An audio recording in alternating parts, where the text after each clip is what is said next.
Hey friends, welcome back to the Maranatha Global Bible Study on the book of Revelation. So we're actually now in the 11th session addressing Revelation chapter 17 and 18, the prophecy of the great harlot. After this session, we have one more to go. In this session, we're going to discuss the possibility, the candidate, that Mystery Babylon, or this great mystery at the end of the age, Babylon the Great, is simply Babylon. In other words, the passage should be understood literally, and that the city of Babylon, roughly 35 miles or so south of modern-day Baghdad, that's where the ruins are, that it will actually be rebuilt. That it will be rebuilt, Babylon will be restored, it will become a grand city of influence throughout the world, and then it will be destroyed according to the prophecies of Revelation 17 and 18, as well as, which we're going to get into, Isaiah 13, 14, and then Jeremiah 50 and 51. So, interestingly enough, as I teach this, my guess is, my suspicion is there will be very few people who watch it who go, yeah, I really think it's Babylon. There's not going to be tons of people in the comments section, upset because I didn't recognize that the clear answer to the prophecy is Babylon. But here's the reality. Although it's not very popular, in terms of really well-known, respectable, careful exegetes, it's actually at the top of the list in terms of preferred interpretation. So just a few names.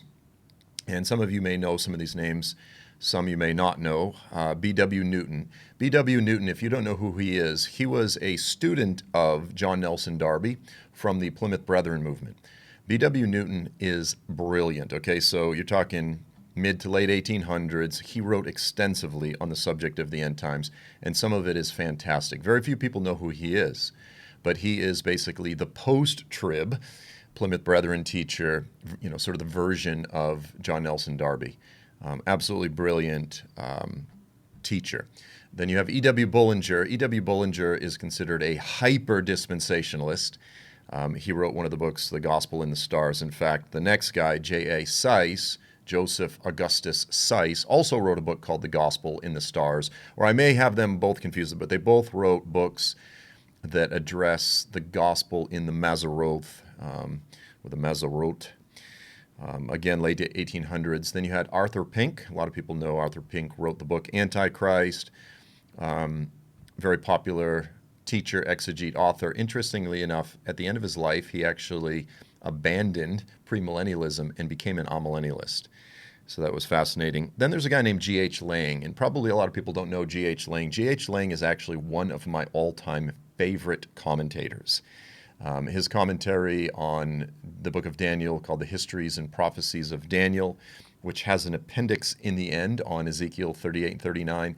It's fantastic. It's probably the closest commentary out there that sort of aligns with a lot of my views as I lay them out in the book Mideast Beast. And then, I don't care what you say, everyone's favorite, J. Vernon McGee. Good old preacher J. Vernon McGee. He's been gone forever. I mean, he's been gone for a long time now, but they still play him on the radio. Just a careful exegete, just working through the scriptures verse by verse. Fantastic teacher. Arnold Fruchtenbaum. Okay, a lot of people know Arnold, a very well-known messianic dispensationalist, excellent teacher. Again, I don't agree with him when it comes to the timing of the rapture, but he's a man of tremendous insight. Robert Thomas wrote a two-volume commentary on the book of Revelation that is excellent.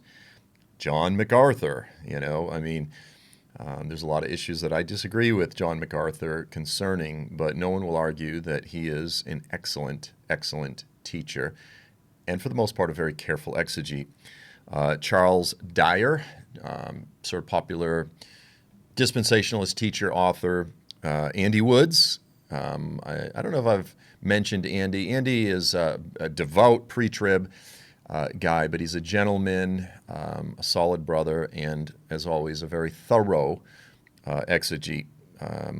My dear friend Chuck Missler, who went on to be with the Lord a few years ago, held this view, as well as Mark Hitchcock, Pastor Mark Hitchcock down in Oklahoma, and Joel Rosenberg. Okay, so the reason I went through all these is to say, look, guys, these are some pretty heavy hitters. This is not a fringe theory. This is not a fringe candidate. The idea that Babylon will be rebuilt, it's a very legitimate and fairly, those who argue for it make a fairly convincing case. So I want to walk through some of the strengths, as always, of this view and some of the weaknesses. Now, obviously, this particular view, it gained a lot of steam.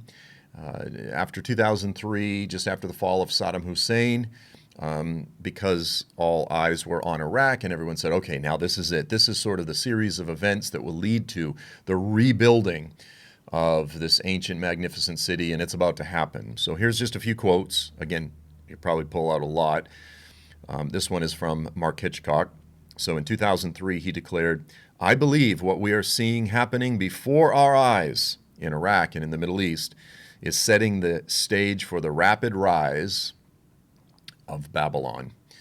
Okay, so that's Pastor Mark Hitchcock saying that he believes that the events of basically 20 years ago would lead to the rapid rise, specifically of Babylon in the Middle East. Here is a quote from Joel Rosenberg's book, written in 2005, Epicenter. Excellent book. And in that, he sort of lays out these, what he calls future headlines. Like, we will see these headlines very soon. And so one of the headlines is, Iraq emerges from chaos as the region's wealthiest country. And here's his statement. He says, Iraq will form a strong, stable, and decisive central government. Has that happened? Not at all. It's been chaos, and it is essentially a puppet regime of Iran in so many ways. I mean, it's been anything but stable. He says, Iraq's military and internal security forces will be well-trained, well-equipped, and increasingly effective. They were a nightmare, and the nation has essentially been taken over by the Hashd al-Shabi. Western media will refer to them as the Iranian-backed militia. They started creeping in when we were there with FAI, working with the Kurdish Peshmerga in the north. They started creeping in. It's been several years now. They virtually have taken over the country. It's a parallel army, arguably even more powerful than the Iraqi military itself. He says, as the insurgency will be crushed, support for it will evaporate. Now, of course, after this, we had what? We had ISIS. So the insurgency wasn't crushed. Quite to the contrary. The insurgency was explosive and nearly took over, it took over large sections of the country. Now, obviously, that's been reversed. He says, as the situation stabilizes, Iraqi roads and airports will become safe. People will finally be able to move freely about the country. Again, not safe. The U.S. has basically had to pull out, even from the Green Zone in Baghdad, terrorist attacks in Baghdad, even for those native-born Baghdadians. It's been dangerous. In fact, there was actually an American worker who was teaching English or teaching Arabic that was just assassinated recently. Tourists will pour in to visit the country's many ancient archaeological sites and national treasures. In short order, Iraq will emerge as an oil superpower, rivaling Saudi Arabia. Trillions of petrodollars will flood into the country. The ancient city of Babylon, now here it is, the ancient city of Babylon will emerge virtually overnight, like a phoenix rising from the ashes to become one of the modern wonders of the world. The people of Iraq are about to experience a level of personal and national wealth and power they have never dreamed possible. The pundits who have written the country off to failure and chaos will be absolutely stunned by such a dramatic turn of events. Now, obviously, that prediction, because in the Epicenter, Rosenberg makes a series, several significant predictions. He's trying to just say, here's what Bible prophecy says, here's what will happen. That prediction has been a colossal failure, okay? However, now let me just say this, I tremendously respect Joel Rosenberg, so really super sweet guy, but I want to say this, in fairness to Hitchcock and in fairness to Rosenberg, these things could still happen. They absolutely could still happen. Babylon very well could still be rebuilt. That is absolutely possible. It could simply be an issue if their timing was off. So I want to be very clear. I'm not picking on them by reading these quotes. I'm just sort of recalling recent history to say these are the ideas that have guided biblical prophecy by studying Revelation 17 and 18, and through one's particular interpretation, it guides their predictions. Now, what's interesting about this view, again, the idea that ancient Babylon will be rebuilt, and around the same time, I'm going to say around like 2004, 2005, there was, well, actually it was before that, Saddam Hussein began to sort of rebuild Babylon. It was really just like a little tourist trap. I mean, you know, some of the ruins were rebuilt. I think they spent like $400,000, maybe $200,000 to $400,000. And this was big news in the prophecy community at the time. They're rebuilding Babylon. I was like, guys, there's houses in my town that are, you know, like 3 times as much as that. Like 400,000 is not much to rebuild a great city. For example, over in Saudi Arabia now we have the city of Neom, and they're designating close to $1 trillion to begin building it. I mean, I think there were, last I heard, about $750 billion invested to begin this futuristic mega city. So just, again, in terms of, you know, you see a little headline, oh, you know, Saddam Hussein's building something. It was nothing. It was a little tourist trap, and there was really nothing much that ever came of it. It's still a haunt of desert owls and jackals. Now, let me just say this. This particular view, and this is worth mentioning, it would work the best if indeed the beast, because there's always this relationship between the harlot and the beast. And you can't just make up a theory concerning the harlot without considering the beast. We've talked a lot about this already, but the reality is this particular view would work well if the beast were an Islamic caliphate, if it were some type of a Middle Eastern revived empire. But it's really difficult. This is what's interesting is, for example, Hitchcock and Rosenberg, they all disagree with me very much when I talk about the beast empire being an Islamic Middle Eastern empire. But yet they champion the view that Iraq, Babylon, will be rebuilt. It's very difficult to imagine a Western European antichrist coalition that has a capital in Iraq. That's very difficult to imagine. Okay, so again, it's worth noting that this view would work much better if indeed we're looking at an Islamic empire. Okay, so let's work through some of the arguments in favor of literal Babylon being rebuilt. Now, there's some really solid arguments here. I want to say, like, in fact, we're going to look at Zechariah 5 here. Zechariah 5 is one of the more challenging passages that I don't have a real clear answer for. And I'd rather just say that and say, you know, like, I'm not really clear on this. I don't know that I can fully explain it perfectly, but I think given all the different options, you know, this kind of makes sense. And this is interesting. You know, again, with all of the different theories, you'll have in the comments, you go, people are like, clearly it's Rome. I mean, the city on 7 hills, you can't get around that. Peter referred to Rome as Babylon. I mean, obviously the first century church viewed Rome as Babylon. Rome is Babylon. And then you get others that go, no, literal Babylon is going to be rebuilt. And there's some really solid arguments. And I go, actually, that's true. And then others will say, no, clearly Jerusalem is the city where our Lord was crucified. No prophet is ever killed outside of Jerusalem. It's the great city. Obviously, it's clearly Jerusalem, the harlot city. The Old Testament always refers to Jerusalem as a harlot. And then you'll get others that will say, obviously, it's New York. It's the United States. Like no other superpower in the history of the world could muster the power and the influence as the United States to fulfill the, you know, like everyone is dogmatic. And we haven't covered this one yet. And the reality is the arguments for this are actually pretty solid. I say solid, I mean, they're pretty convincing. I would almost say, even though there's zero evidence for it on the ground, I would actually say that of all my different theories, this would probably be, I mean, I don't even know which ones are at my top, but this one's definitely up there in terms of it's pretty legitimate. Another friend of mine, by the way, his name is Dave Sliker. I don't know, a lot of people watching this might not know Dave. He's written a few excellent books. He holds to this view as well, and he is, again, a teacher and an exegete that I respect tremendously. So let's look at some of the arguments in favor of literal Babylon being rebuilt. The first one is Zechariah 5, verses 5 through 10. So let's go ahead and read this because it's, again, very relevant. So then an angel said to Zechariah, he said, "Lift up now your eyes and see what is going forth." What is going forth? I said, what is it? He said, this is an ephah going forth. It's a basket. Okay, so think of a big basket. And he said, this is their appearance in all the land, and behold, a lead cover was lifted up. a lead cover for this basket, and this is a woman sitting inside the basket, inside the ephah. Then he said, this is wickedness. So you have a woman inside the basket, and the angel said, this woman, she is wickedness.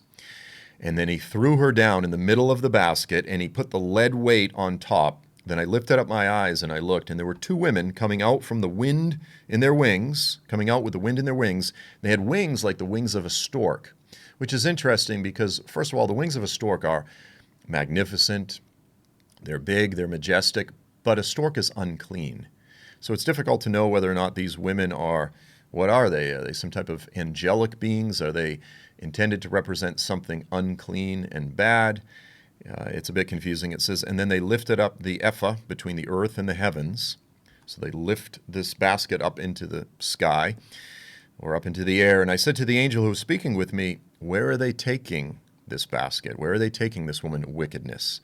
And then he said to me, to build a temple for her, or a pedestal for her, some translation. I think the actual word is pedestal, but essentially it's referring to a shrine or a temple of some kind in the land of Shinar. They're taking the basket to build a temple for wickedness in the land of Shinar. And when it is prepared, she will sit there it is, on her own pedestal. Okay, so I actually had that wrong. So they're building a temple for her. She's going to sit on her own pedestal. Now, when people look at this, again, advocates of the literal Babylon will be rebuilt position, they look at this and they go, okay, here's a woman. She's called wickedness. That bears a striking resemblance to the woman of Revelation 17 and 18. And she's sent specifically to the land of Shinar, which is basically Iraq or Babylon. And so the woman, it's argued, represents the woman, the harlot of Revelation 17 and 18. She is being sent to Babylon until the last days. Now, it doesn't say that in the text, but they would say this is a prophecy about the last days, and there she will be revealed to the world as the final Babylon. So this becomes probably one of the primary arguments or passages that is used to support the idea that in the last days, literal Babylon will be rebuilt. Now, the prophecy was given in 519 BC, 20 years after the fall of Babylon. Okay, Zechariah was a post-exilic prophet. So you're talking after the Medes and the Persians destroyed Babylon, Zechariah was writing, and he says this woman is being taken to Babylon where a temple will be built for her. So again, we have to understand the timing of this. Join us in Dallas, Texas, July 13th, 14th, and 15th for the Maranatha End Time Summit presented by Frontier Alliance International. Head to maranathasummit.com to register now. Now, there's no question that the prophecy speaks of something future to Zechariah's day. And it talks about the land of Shinar, and it talks about a temple being built there. So this is something that we have to wrestle with. More specifically, it points to a future for the land that involves wickedness and religion. It refers to a temple, i.e. religion, and wickedness. So a future for the land of Iraq, of Babylon, that involves a false, wicked religion. Specifically, the prophecy never actually mentions the last days. This is important. It doesn't actually say that. We know it's in the future of Zechariah, but it never actually says in the last days. There's really no language to indicate that. While it could certainly be a last days reference, it never actually states as much. Also, instead of saying that the woman is being taken to the city of Babylon, he doesn't say she's being taken to Babylon. He just says the general term, the land of Shinar, and there's actually a little bit of a debate in terms of exactly what that means. Most would say it's probably referring to the region of Babylon and Iraq, but some people say it could have included a much, much broader area, like almost all of the land of the east, the land of Shinar. And so depending on where we land on what the land of Shinar means, that could very much affect our view of the prophecy. While the prophecy never does mention the last days, as I said, it certainly very well could be a last days prophecy. Now, here's something I'll just throw out. Okay, so you go, if you don't believe, Joel, if you don't actually believe that it is concerning literal Babylon being rebuilt in our future, then what in the world could it be talking about? One possibility is this. In the 8th century, okay, so Islam burst forth in the 7th century, okay, so the 600s, and then it was turning into the 7th century, turning into the 8th century that that Islam was really taking off. So in the 8th century, the city of Kufa, which is 35 miles south of Babylon. So you're talking, like walking distance virtually to Babylon. There was a city established there called Kufa. It became the initial home of the Islamic Caliphate. It became the ruling capital of this new empire that was spreading and bursting forth throughout the whole region. Now, I talked about this a bit earlier in discussing the beast, but in those first 10 years, the first 100 years after Muhammad died and his successors took over, roughly half of global Christendom was wiped out. Throughout the whole Middle East, Christians were massacred. Cities were razed. It was devastating. And these numbers, by the way, if you go, oh, that's ridiculous, these numbers are based on Islamic sources. When you work through books such as The Conquest of Syria by Imam al-Waqidi, or the biography of the Prophet Sirat Rasulullah, translated by Alfred, he's a French guy, Ghulam, I'm not sure how you say it. But when you work through all of the early battles of Islam, you work through all of the conquests of Persia, of Syria, and so forth, you end up with numbers that prove that roughly half of Christianity, the ancient hearts, the ancient missionary sending capitals of the church were decimated. And Christianity throughout the Middle East from that point forward became, in many ways, a struggling minority as Islam exploded. So here was the capital in Kufa. And you go, could that be the fulfillment of the prophecy that wickedness is going to be placed there in the land of Shinar? Possibly. Now, after this, the caliphate moved north, specifically to Baghdad. So you're talking about 70 miles north of Kufa, where it resided for about 450 years. Okay, so again, this is a long time ago, but this is roughly 500 years. The capital of the Islamic world was there in the land of Shinar, which I believe the historical Islamic Empire is the seventh head of the beast. That eventually it migrated up into Syria and then to Istanbul. Constantinople was conquered. It became Istanbul. You had the Ottoman Empire that ruled the final 500 years of the Islamic Empire or the Islamic Caliphate, and ultimately, as I said, was beheaded in the year 1923 when Mustafa Kemal Ataturk abolished the caliphate and abolished the office of the caliph. Okay, Khalifa. They're both basically the same word in Arabic. Khilafa, for the caliphate or the caliph. So the fact that the very capital of the seventh beast empire was there for roughly 500 years, that alone could be enough. Could be enough to explain Zechariah 5. Again, it's a little bit of a mystery to me, but that alone would be enough to resolve the prophecy and say that's ultimately what it was talking about.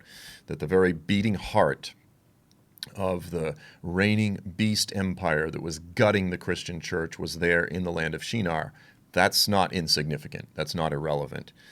And it's possible. I'm not dogmatic about it in any way. It's possible. That's all Zechariah 5 is speaking of.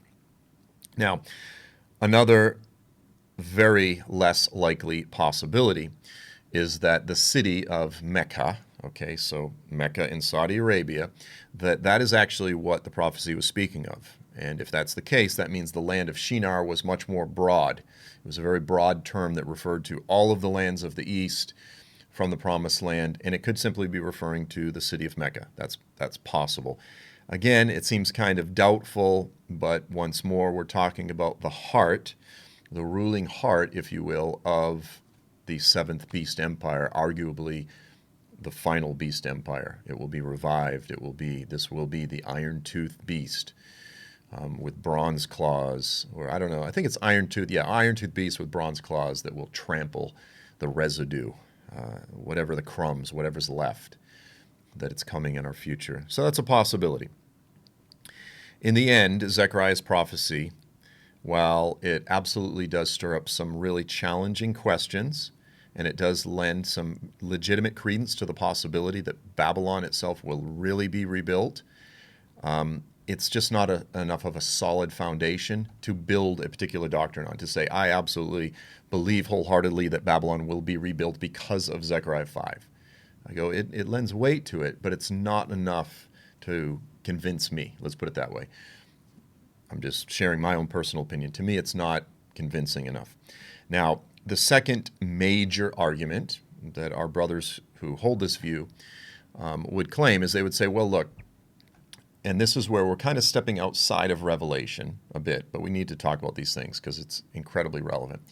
Isaiah 13 and 14, as well as Jeremiah 50 and 51, and these are some of the longest prophecies in the Old Testament. Jeremiah 50 and 51, super long prophecies. Isaiah 13 and 14, not so much, but they both are these oracles that describe the fall of Babylon. Now, what our friends will say, again, who hold to this view, is they'll say, look, Revelation 17 and 18 in the book of Revelation, all it is an expansion and a reiteration of Isaiah 13, 14, Jeremiah 50, 51. They would say these are not historical prophecies. They'll say, well, they may have had some partial historical fulfillment, but their ultimate primary meaning is the last days. And there's a lot of evidence for that. I mean, it says right in the text, like, the day of the Lord is near type of thing, or like it's concerning the day of the Lord. And so you go, okay, that's not just history. So they would say you have these two incredibly important prophecies in Isaiah and Jeremiah talking about the eschatological last days destruction and fall of Babylon. And if we take that literally, because that's what it's saying is Babylon, then that must indicate that Babylon will be rebuilt. And that has to be what Revelation 17 and 18 is talking about. And again, when you just lay it out like that, you go, okay, there is another very legitimate, solid argument for the idea that Babylon will actually be rebuilt. Now, let's just begin by looking at the context. What is the context of of Isaiah 13, 14 and Jeremiah 50, 51? Is it historical or is it future? And my answer to that is it's both. It's both. Let's begin by looking at the arguments that it's historical. Okay, so first of all, in both prophecies, Babylon is said to be conquered. It's specified to be conquered by the Medes. Isaiah 13, verse 17, Jeremiah 51, verse 11 and 28. It says that Babylon will be conquered and destroyed by the Medes. The Medes are a historical people from the region of modern-day Kurdistan, let's say, the north of Iraq. So to Babylon, there were people who lived to the north, and that's exactly what happened in history. So you go, okay, they talk about things that would happen in the future. I mean, it would have to the future of Isaiah and Jeremiah. They talked about the destruction of Babylon by the Medes, and that happened. They were conquered. Babylon was conquered by the Medes. So you go, okay, therefore it's a historical prophecy. Case closed. But it's not that simple. That's not how it works. It actually mentions in Daniel 5, verse 31, that it was Darius the Mede. And it recalls the story of the night when Belshazzar, the son of Nebuchadnezzar, is getting drunk, drinking out of the sacred temple utensils, that which is set apart for the Lord, and he's getting drunk, and then he sees the finger appear on the wall, and it says, you have been tried, and you've been found wanting, and this night your kingdom is divided and given to the Persians, and the Persians and the Medes work together. So we've actually got the story itself, the night that Babylon fell, in the book of Daniel.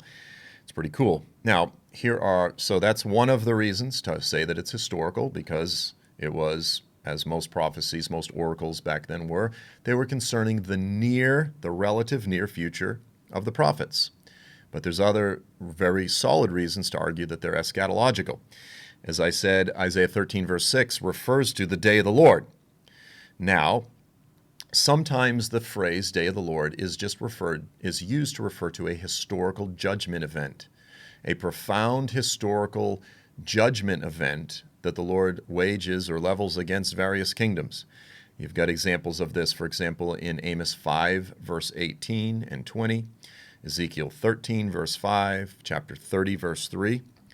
That said, the overwhelming usage of the phrase the day of the Lord is eschatological. It's primarily concerning the last days. Now, let me just say my view of biblical prophets, and I believe that this is accurate. Before I do, here's a quote from Alec Motyer, a British commentator, one of the best out there. He actually just passed away only just a few years back. And he says this, he says, the day of the Lord has many interim fulfillments. Some people would say partial fulfillment. Some people would say shadow fulfillments. I like the term interim fulfillments. It means they are a reflection of the ultimate fulfillment. Okay, so my view of the prophets, for the most part, all the prophets, they were most often, now I say all of them, most often, I'm not saying this of every single prophecy, but most frequently, they were speaking of events that were in their near future. You know, whether it be 5 years away or even 100 years away or 150, like it was relatively in their future. And they spoke of local kingdoms, tribes, peoples, but they spoke through these particular judgment events. And their ultimate eyes, their primary ultimate focus was on the eschaton, the day of the Lord, the end times. When I say eschatological, I mean the last days. That's their ultimate focus. The main focus and the burden of the prophets, it's not just to prophesy random things, although they do that, but it's through those events that they are prophesying concerning the time of the return of the Messiah, the birth pains of the Messiah, and the redemption of the Messiah. This is the focus of the entire Bible, and thus the majority focus of all of the prophets. And so I would argue that here in Revelation, I keep saying Revelation, in Isaiah 13 and 14, as well as Jeremiah 50 and 51, they were prophesying concerning the historical fall of Babylon, but through those judgment events, through that judgment event, they were looking forward to the ultimate fall of something else. And it's not literal Babylon, but it is the ultimate final great Babylon. But that doesn't mean that it's literal Babylon. That the Babylon the Great, it's sort of a composite city of wickedness. It's like it draws from all of the different capitals of Satan's empires throughout history. It draws from Rome. It draws imagery from some of the prophecies of Nineveh or Tyre or Edom or Sodom and Gomorrah. It draws from all of them, and it paints this picture of something far greater and far worse, and it calls it Babylon. But in the book of Revelation, Babylon is more of a concept. It's an idea. It refers to the capital. It refers to the capital of the reigning beast empire. It is a very real geopolitical entity, a very real city or city-state that is the heart. It's the fountain. It's the hub. It's the locus of satanic activity throughout the earth. And it's not to say there's not plenty of other cities that are not spewing forth wickedness, but it's the primary capital. It is the stronghold of Satan in the earth at any given time. It is the greatest city of idolatry through which Satan is receiving false worship at any given time. So that is, as much as we're focusing on this issue of Babylon, this is preparing us for next week's session when we're going to wrap this up and address one final candidate that I think is a very likely possible candidate, but I wanted to save it for last. Now, as an example of this sort of blending of historical and eschatological, Isaiah 14. Again, Isaiah 13 and 14, it's this big prophecy about the fall of Babylon. You have this section of Isaiah 14 that begins, it's this judgment dirge, it's a judgment song against the king of Babylon. So you go, okay, well, Isaiah lived before the king of Babylon. He's prophesying this judgment song against the king of Babylon. But as you read it, the prophecy bleeds. It's no longer just talking about the historical king of Babylon. It starts clearly talking about the Antichrist. It's absolutely talking about the Antichrist. And there's even a degree where in talking about the Antichrist, it's almost talking about Satan himself. And that's the nature of a lot of prophecies concerning the Antichrist. It's the Antichrist, as I've said multiple times, is Satan's sock puppet. Okay, Satan animates this human. He uses this human as his primary vessel through which to accomplish his purposes. They are one and the same. The Antichrist and Satan, they're two different entities, but they're working together as if they're one and the same. And the king of Babylon becomes a picture, starts out as a prophecy against the king of Babylon historically, but it just slowly just sort of morphs in. There's not some crisp verse where all of a sudden it switches. It just bleeds into speaking about the end time judgments on the Antichrist. And it says, oh, like all these other kings, they have their holy sepulchres, they have their royal burial places, he says, but you, because of what you've done to your country, to your people, because of your wickedness, you're cast out. You're not going to be buried in a proper royal sepulcher. No, he says, you're going to be clothed with the carcasses, with the bones, with the dead bodies. You're going to go down into the pit. So the Antichrist is described as being buried in a mass grave, covered with dead bodies, dying a death of tremendous ignominy, if I'm saying that right. Like rather than royal respect, he's treated like a piece of garbage, and he's cast aside. It's a profound prophecy, but it is interesting the way it bleeds from history into the last days. And it still calls him the king of Babylon, but that doesn't necessarily mean that he will literally be the king of Babylon, Iraq. He will be, if you will, the Antichrist will be the one that emerges out of this theoretical prophetic entity called Babylon. Again, the consummate city of wickedness.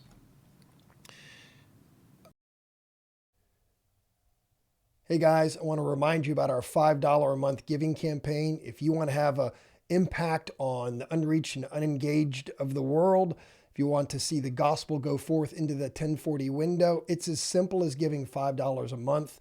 We like to say you could give up a cup of coffee and change the Middle East. If you're interested in doing so, you can check out the link below. I believe it's faimission.org/donate or faistudios.org/donate. Thank you very much. Another argument for the futurity, the eschatological fulfillment, the end-time fulfillment of Isaiah 13:14 and Isaiah 50:51 is that many of the things in the prophecies never were fulfilled. And this one's really tricky. This one's very difficult for Bible students. So, for example, Jeremiah described the walls of Babylon being completely razed, when in fact that never happened. So you go, wait a minute, you're trying to say Jeremiah prophesied falsely? No, I'm not saying that at all. We have a few different interpretive options. One is that the prophets sometimes exaggerate. They use poetic hyperbole to describe a dramatic fall from grace, a dramatic judgment. It'll say all the walls of Babylon will be razed, but it doesn't literally the prophets are not writing a technical manual. This is not the manual that you get when you buy your new vehicle and you go, oh, okay, so here is part A, part B, and the glove compartment and this, and it's not a technical manual. Prophecy is often spoken in very poetic ways. So it's speaking of the fall and the destruction of Babylon, and he talks about all the walls being razed, but it doesn't necessarily have to be fulfilled literally in the technical sense. It's fulfilled in the, I don't even know how to say it, but it's fulfilled in the spiritual sense. For all intents and purposes, all of Babylon was destroyed. Jeremiah also describes Babylon's physical collapse as sudden, whereas in reality, Babylon's collapse was a very long, protracted period that dragged out for a long, long time. It was not something that just happened rapidly overnight, but that's what Jeremiah describes. So you go, okay, is Jeremiah ultimately talking about something else other than the historical fall of Babylon? That's another interpretive option. Or was he simply using exaggerated hyperbole, exaggerated poetic language? You go, it's probably a little bit of both. Now listen, this drives the Western mind, Western interpreters crazy. We want to dissect the Word of God like it is a technical manual. People treat it, you'll just get some random statement where it'll say honey is good for you. And then someone immediately, they'll launch from that and be like, no, like honey is like, let's build a whole business on honey is the best thing and we should be eating more honey. Or it'll say, it is good for man's eyes to behold the sun. And then you'll get someone say, well, the Bible says it. I should be staring at the sun. And that's not the point. You know what I'm saying? Like people take things in a very rigidly literal technical sense, and it really just wasn't intended.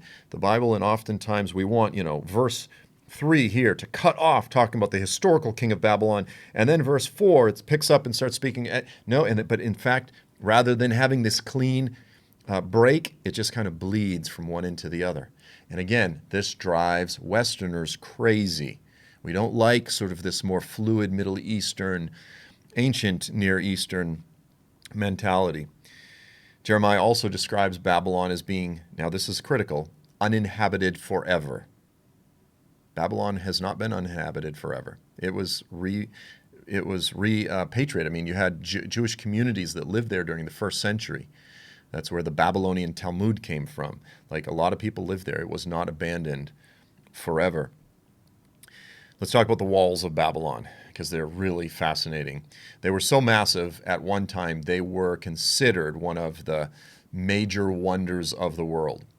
Herodotus, the Greek historian, he probably is exaggerating here, but he actually says the walls were 56 miles long. Okay, so this is a big wall. He says they were 80 feet thick. 80 feet thick. I go, I'm willing to believe in some places they may, in some places, but the idea that they were 80 feet thick, 56 miles around, no way. And get this, he says they were 320 feet high. There is no way they were 320 feet high. Like, that's ridiculous.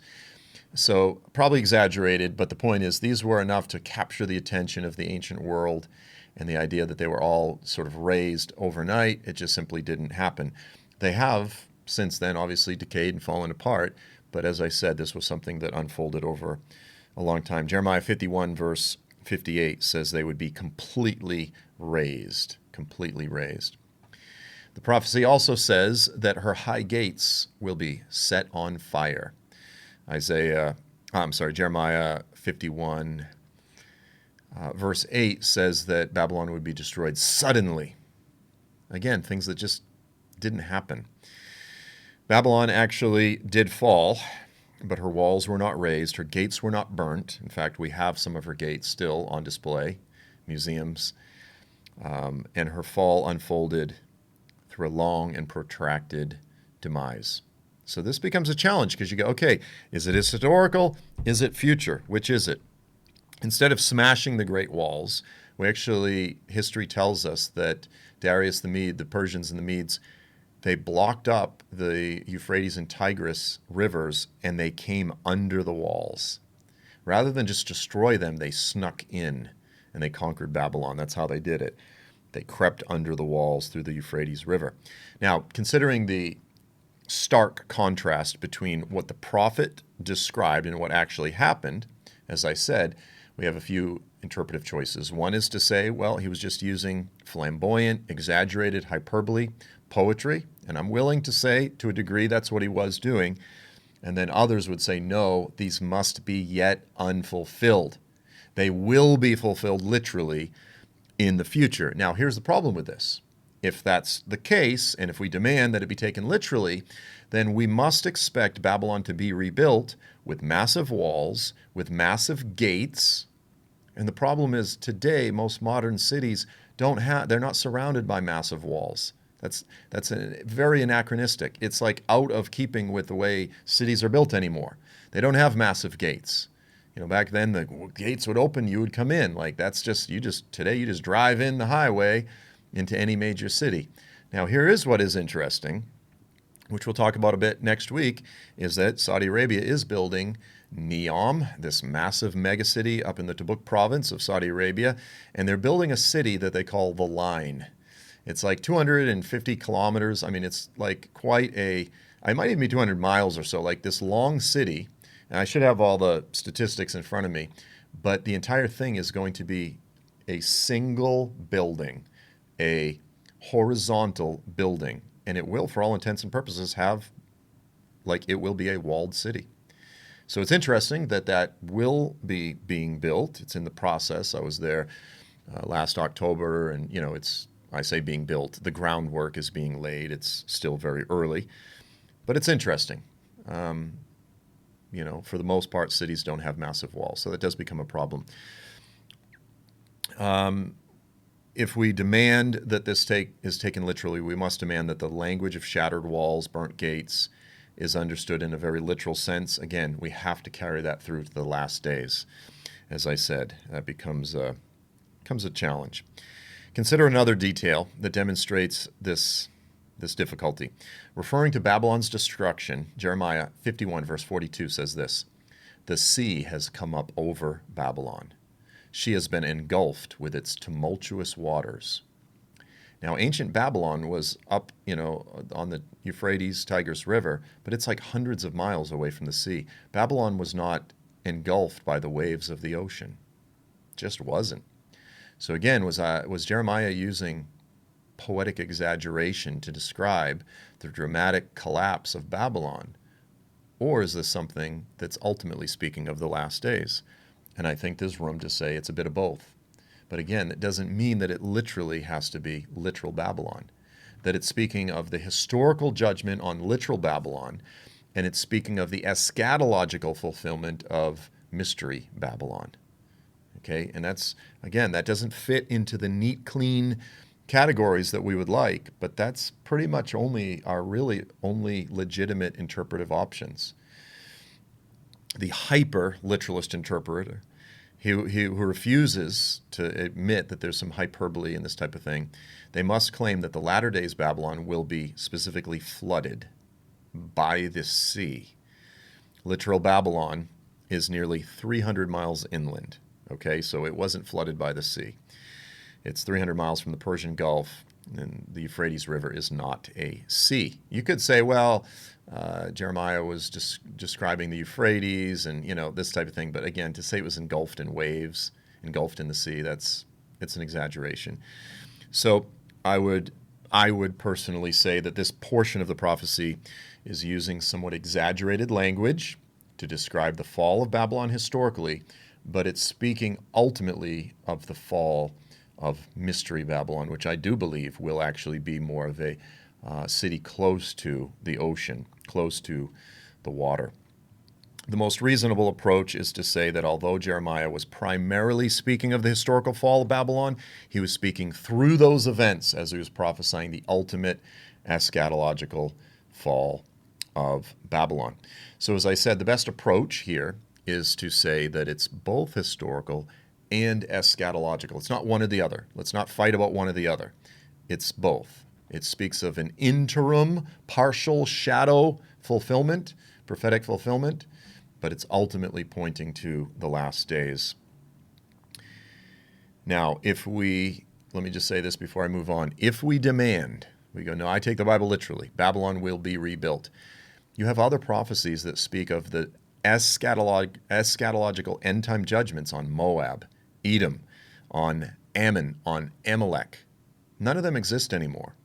So if we demand that Babylon must be rebuilt, we almost have to demand that the Edomites and the Moabites and the Amalekites will all come back. Or we have to try to identify the peoples today that are all of those things, that those kingdoms will be restored.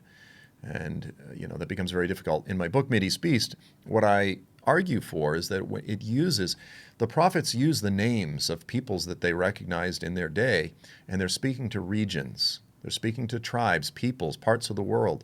There's kind of a geographic correlation. If this is the region that Edom lived, and it's an eschatological prophecy, you go, well, it's probably talking about judgment on this region in the last days. And I think that's a responsible approach to take. On the other hand, sometimes these names, Amalek, Edom, they take on a larger than just this limited little area, for example, down in modern-day southern Jordan, central southern Jordan. It takes on a larger picture, almost like all of Israel's enemies at the last days are called Edom. And so this is the difficulty, is it uses these historical names, but I think at times it's speaking of something much greater, and we don't have a name. We just sort of have these poetic pictures of their ultimate demise and judgment. Now, A few of the final problems with literal Babylon being rebuilt is that it's fairly very non-climactic. Like you go, okay, here's the answer to the mystery. This is what Babylon is. You want to know what Babylon is? You go, what? What's the mystery? Oh, it's Babylon. Like, like that's just not like it. Why would it require all of this effort? Like, here's the mind with wisdom. Let me and you just go, oh, Babylon's just Babylon. There's no mystery. It's called a mystery. If it's a mystery, it should be a mystery. Like, it's kind of just weird to say the mystery it's just Babylon. That doesn't really sit well with the language that's used in Revelation 17.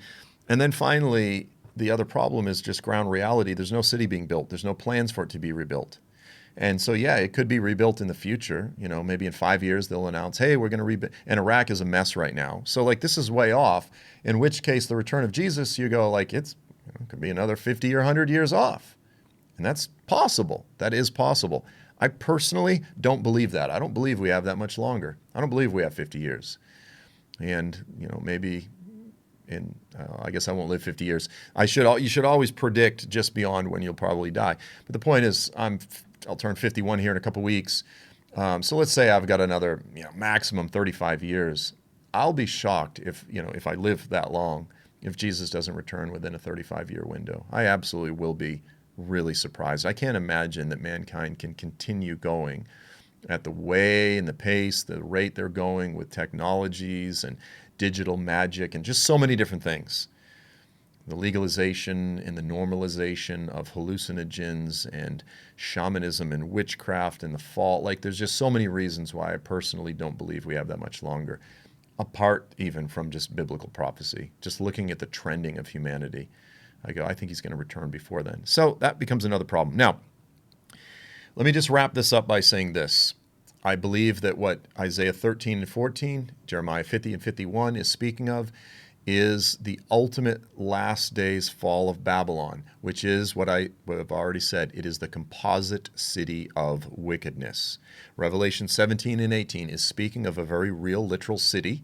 We will be able to point to it and identify it, but it will be the consummate totality, the city of wickedness. It will draw from all of the ancient great cities. Again, Rome, Nineveh, Babylon, all of them. It will draw from them, and it will be something far, far worse. Now, what's interesting is that when you carefully analyze the language of Revelation 17 and 18, you go, what prophecy is it drawing from? Because the advocates of this position will say it clearly, heavily draws from Isaiah 13 and 14 and Jeremiah 50, 51. Therefore, it must be talking about literal Babylon. Revelation 17 and 18 is just a reiteration of these previous prophecies. And I go, yes, it does draw from these prophecies. The problem is the prophecy of the great harlot, Revelation 17 and 18, also draws from other prophecies that speak of the city of Tyre. It speaks of the city of Nineveh. It speaks of Sodom and Gomorrah. It draws imagery from Rome. I mean, it calls it the city on seven hills. No one in the first century would have missed that reference, where it's the city on seven mountains. Rome was called the city on seven hills. The woman in Revelation is the city that sits on seven mountains, which again it calls kingdoms. But the point is, it draws from a lot of different evil cities. And the end result is, when you look at it, you go, it's drawing like heavily from prophecies in Ezekiel about the fall of Tyre. Like the city of Tyre, this great trading city, like it almost paraphrases directly from prophecies in Ezekiel, and it applies it to Babylon. It draws directly from references to Nineveh, where it calls her the prostitute harlot city that has enchanted the kings of the region. And you go, well, that's almost identical. You go, yeah. So it draws from all of these different cities of wickedness, and it paints the picture of something far, far greater. And I believe that in many ways that is the answer. By exploring this possible interpretation that it's talking about literal Babylon, it actually gives us insight to understand what we're looking for. We're looking for something else, something far greater, something far worse than any of the previous cities. And so next week we'll talk about one last option, one last possibility. So look forward to seeing you then. Until then, guys, Be blessed. Have a fantastic week, and Maranatha.